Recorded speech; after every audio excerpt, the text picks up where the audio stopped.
Front suspension I did in the last video. It's all on here and in place. I take those off so I don't have to look downward to see the camera. So now I'm putting on the Wilwood disc brake conversion kit for the front. I had one of their other kits, which was basically a stock replacement kit other than the rotors. I'm sorry, the rotors were stock, size and design. The calipers were a 4-piston, so they were an upgrade over the stock disc brake calipers that would have been available on this car, even though this car didn't have disc brakes to start with. This is a drum brake car. So what I'm putting on here is a larger disc than what I had before.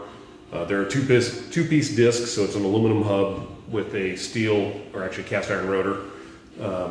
And the calipers are now going to be a 6-piston design as opposed to a 4-piston. They are also radial mount calipers as opposed to a lug mount caliper. Radial mount calipers it's the newer design than a lug mount.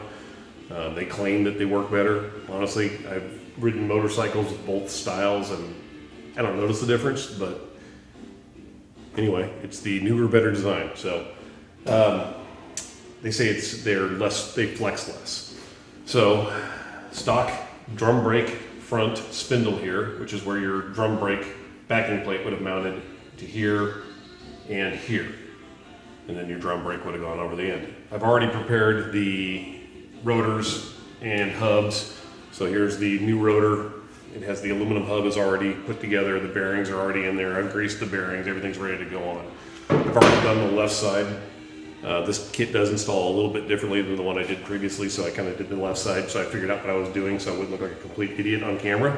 So I'll walk you through installing the kit as it comes from Wilwood. So, sorry, got painters coming to my house. I just keep hearing cars out front looking. The caliper mounting bracket is right here. And this thing, so these are the studs, the radial mount studs that the caliper will sit on. Let's see if I can get that where you can see it there. There you go. So these are the radial mount studs that the caliper will mount to. This is the top bracket mount, and this is the bottom bracket mount. Top bracket mount goes right here, which is where one of the top bolts for the original backing plate would have gone, and the bottom one goes down here on one of the bottom bolts for the original backing plate would have gone. Everything is just currently hand tight because you have to put it together and then you have to check it for alignment on the rotor once the rotor's on. So according to the directions, I'm supposed to put 2 of these between the top mounting bolt. There's that little sleeve has to go in there first. The top bolt is an Allen head on this side, a hex head, and then on the back side it's a nut. It goes through here. So those 2 spacers are in there. I've got 2 more that I need to put on the bottom. And what this is doing is it's attempting to give you an initial alignment for the caliper on the rotor. Unlike a lug mount caliper, well, unlike the original design caliper, this caliper doesn't slide on the mounting bracket. It's perfectly stationary, so if you don't have it centered, it's not going to work well on the rotor, because it'll apply more braking pressure to one side versus the other. So, all right, those screws are started hand tight. The top one, it's the washer and then a nut.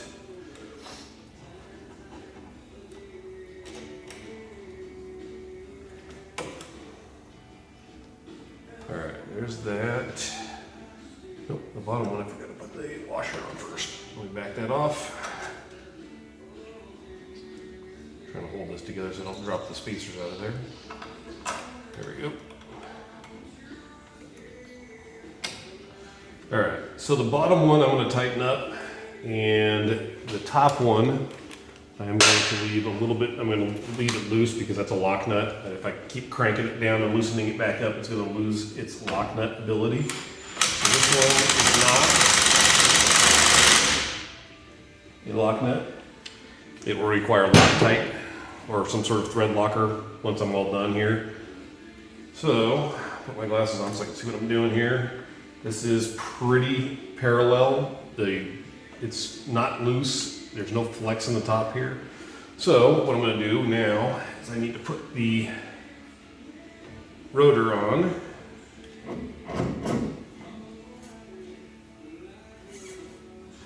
And wipe off some of this excess grease here.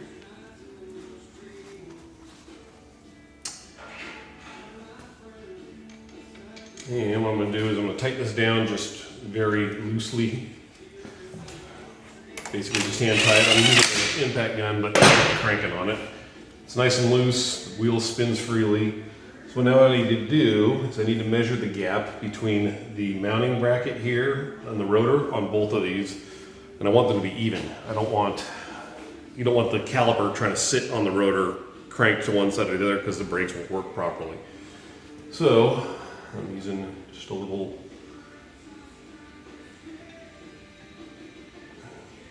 caliper type measuring device here to measure between the rotor surface and the, check the bottom one first because the bottom one's actually the one that's tight.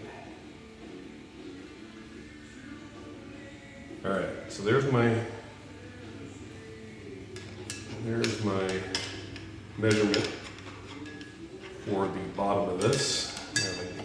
Here we go. And I'm just going to pry on this a little bit, make sure it's flush. And I am a little tight, which is what I was on the other side too. It's about one of these washers, spacers thickness, which means I am going to add one of those spacers to the bottom. And that should hopefully make that thing line up parallel to the rotor. So, top is loose, I just need to crank the bottom up, screw the bottom off, and add one more spacer to this. So there's two in there now, I'm going to throw one more in. And this should get me lined up.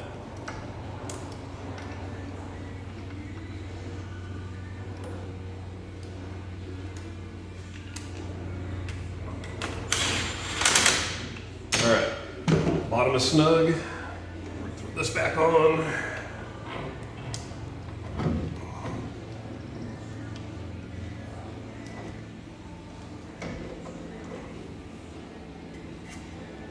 There's that.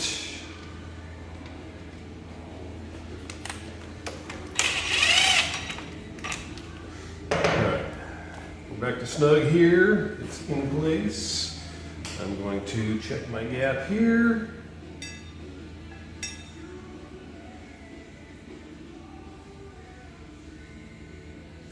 Alright, there's my gap there. Now let's see if it's the same up top. Hopefully it is. And then I can stop messing around with this and install it. It is as close as I'm going to get. It's probably like a 64th, if not less, out. So now I'm going to back this off again. And I'm going to tie all the mounting bracket hardware down.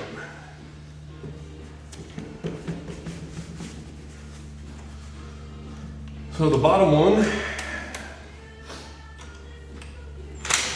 needs a little Loctite. So loosen it up, put a little Loctite in here in the threads, then I'll tighten it back down.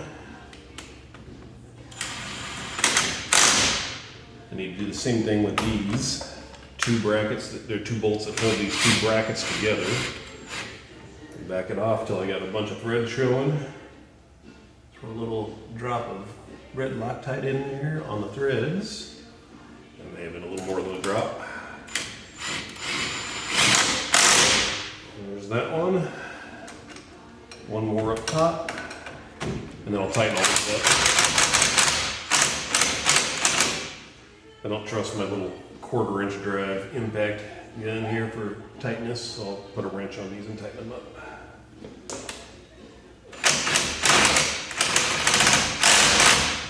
Alright.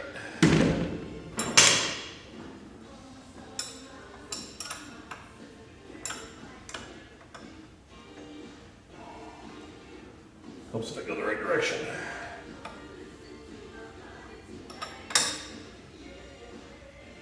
That one's tight. Tight. Tight. Alright, those three are tight. I'm going to wipe off the excess Loctite here. And then I'm going to tighten up the top.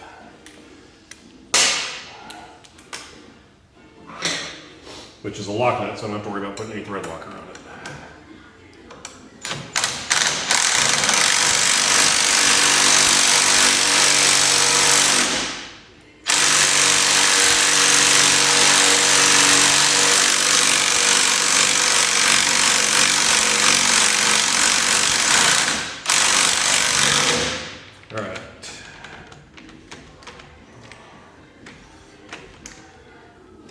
Alright, that's out. That's tight. Now I'm just going to crank this down a little bit tighter here. Because this is supposed to be 85 foot-pounds. I can't get my impact, or I'm sorry, my torque wrench with the deep socket will not fit on here. So I'm doing this ballparking the 85 foot-pounds. So, mounting bracket's installed. Now what I'm going to do is put the rotor back on one more time, hopefully the last time, at least for the install. Last time. Alright, there's that. Again, just not cranking this tight. This is a wheel bearing, so you don't crank them tight anyway, but I'm just using the impact gun because I'm lazy and it's quicker than me trying to spin that on by. All right. Now, the next step. I'm going to pause here and get back to the next step here in a few minutes. All right, here we are back. That was not the painter, that was across the street. So here's the brand new Wilwood caliper. They are specific to the side, each side of the car, they're right and left.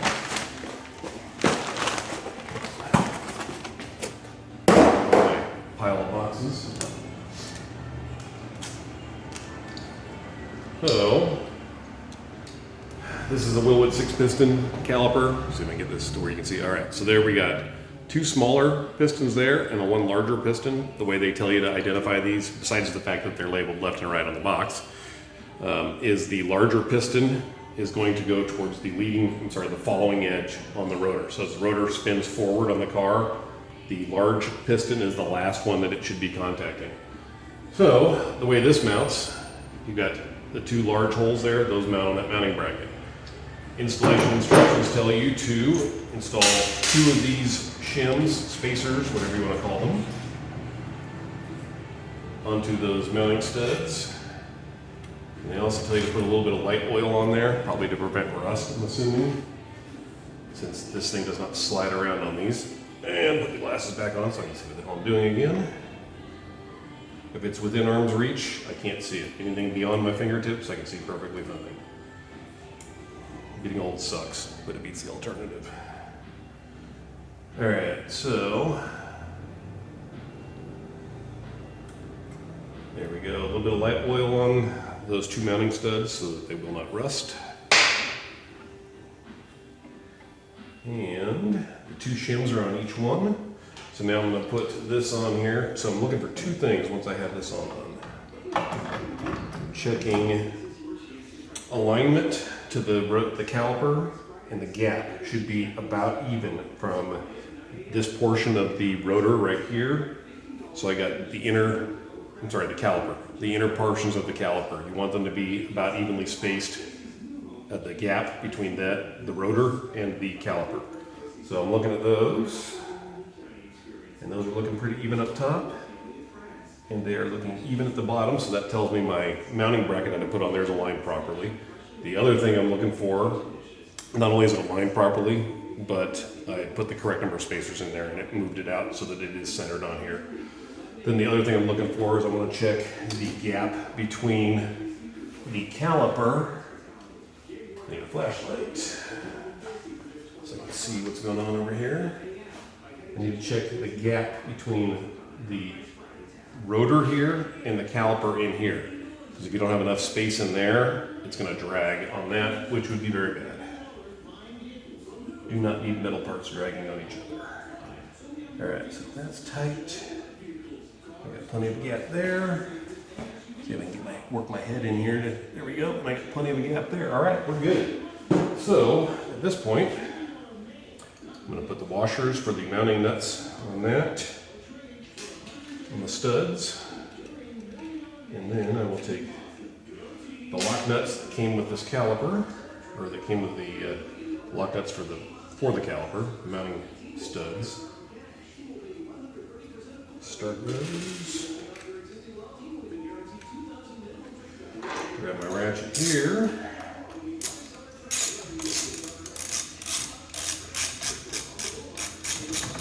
Yeah.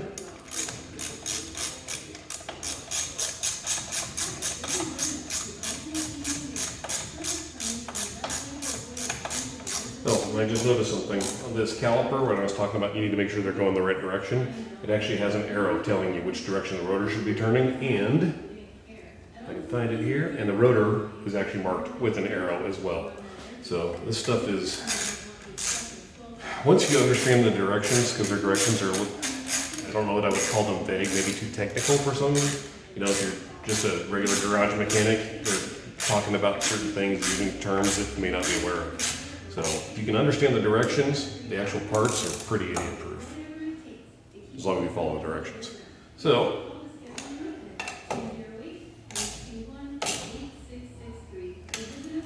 the caliper is now good. Double check now that everything's tight, just to make sure that my gaps are still the same. Still good there, and I'm good there. And everything is looking good. So my distances didn't change when everything got tight. So granted, this is not tight right now. It's just sitting on here. I haven't properly snugged this down. And once I do, got to put a little locking collar on there, put the cotter pin through it, and then this is pretty nice. Rather than pounding these on with a hammer like all the original ones, these are actually threaded, and they actually have an O-ring in there to not only help them not back off, but it also seals it. So the hubs are actually very nice. So that's it. The calipers now, I will need to use these little adapters that come with the brake line kit.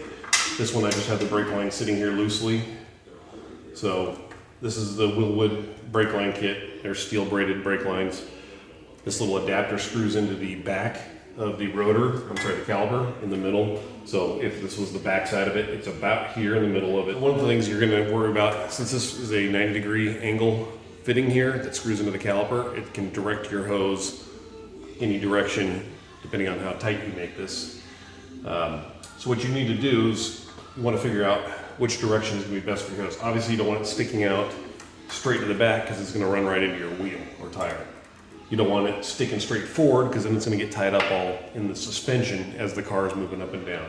So looking at the way my hose is routed, it doesn't make a lot of sense for it to do this because it could potentially, depending on how squished the suspension goes, it could potentially put a kink in this hose. Whereas if I position it facing down and slightly forward, it keeps it out of the steering linkage, it keeps it out of the way of everything else. So kind of figured out which direction we need this thing to go. So it's just a pipe. It's a 1/8 national pipe thread, 1/8 inch NPT on the one end of it, and the other end of it's specific for the Wilwood brake hoses. So just get that thing started, and then I'm going to crank it tight until I get it facing the direction that I want. Try not to beat the crap out of everything while I'm tightening this up. You know what? I'm going to get a shorter wrench here. One second.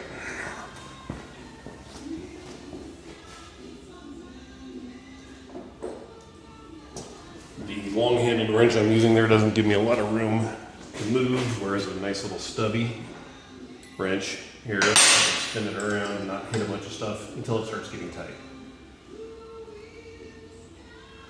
So it's starting to snug up now.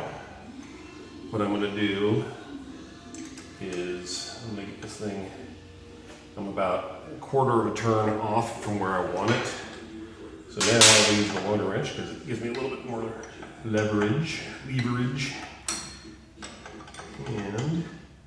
get this thing pointed where I want it, and that'll be done with, I'm almost trying not to scratch the crap out of my nice brand new bright red calipers here.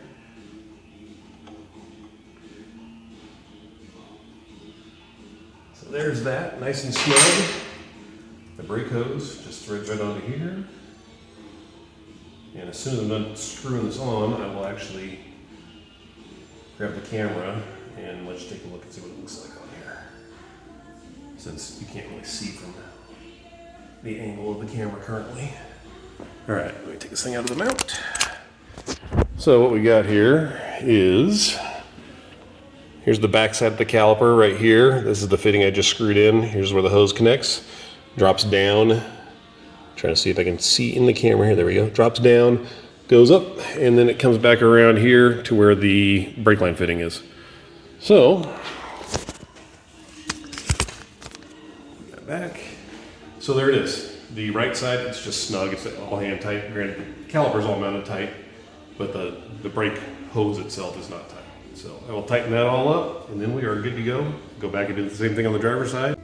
All right, so it just occurred to me that while I was cleaning up my tools here, I neglected to put in the brake pads. So, brake pads on the Wilwood calipers are very easy to install.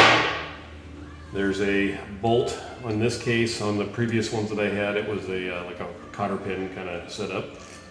This pulls out. This piece here will ride in here, and these guys just if I can get them lined up here. Got somebody out front, and it looks like it's probably my painter, so you have to hold off that thought, and I'll be back. All right, so painter's got his stuff, and he's hitting the work. So where was I? Brake pad. It slips in from the backside on these calipers, so you just gotta line it up. Slide it in, and then this bolt goes back through this spacer. All this spacer does is prevent those from coming out of the back. And you just tighten it down. You don't crank it to death because all it's doing is preventing these from coming out. But it does have a lock nut on one end and an Allen head on the other. So, if I can get my tools on the items here. There we go. That, I'm gonna actually back it off just a hair. There it goes. That is, the bolt is tight, the little spacer is loose, which is perfect. So those brake pads are not gonna come out of there. Take that off so I can actually look at the camera again. Those brake pads are not gonna come out of there. Once there's fluid in here, the fluid will push them against the rotor. There's currently a little bit of drag, but you can see the rotor still turns. So that's it.